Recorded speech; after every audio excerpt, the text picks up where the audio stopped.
Dumping site ઉપર આજે એક યુવક કચરામાં ના ઢગલામાં દટાઈ ગયો હોવાનો એક કોલ આવ્યો હતો, જેને લઈને હાલમાં પોલીસ અને ફાયરની ટીમ દ્વારા અહીં ઘટના સ્થળે પહોંચી છે। પરંતુ યુવક કઈ જગ્યાએ દટાયો હતો અને ક્યાં થી આવ્યો હતો અને ક્યાં ગયો હતો તે અંગે કોઈ પણ સત્તાવાર માહિતી અહીંના જે શ્રમિકો છે તેની પાસે ન હોવાને કારણે ફાયર વિભાગ અને પોલીસ વિભાગ પણ મૂંઝવણમાં મુકાયો છે। કારણ કે જે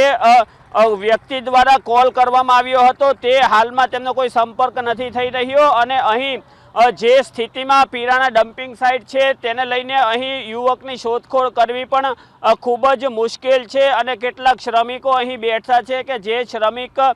ગાયબ છે તેમના સાથી શ્રમિકો પણ અહીં બેઠા છે અને તેઓ પણ કોઈ પણ પ્રકારની સત્તાવાર માહિતી નથી આપી રહ્યા કે યુવક કઈ જગ્યાએ હતો, ક્યાંથી આવ્યો હતો અને ક્યાં દટાયો છે, જેને લઈને હાલમાં ફાયર વિભાગ અને પોલીસ પણ મૂંઝવણમાં મુકાયું છે।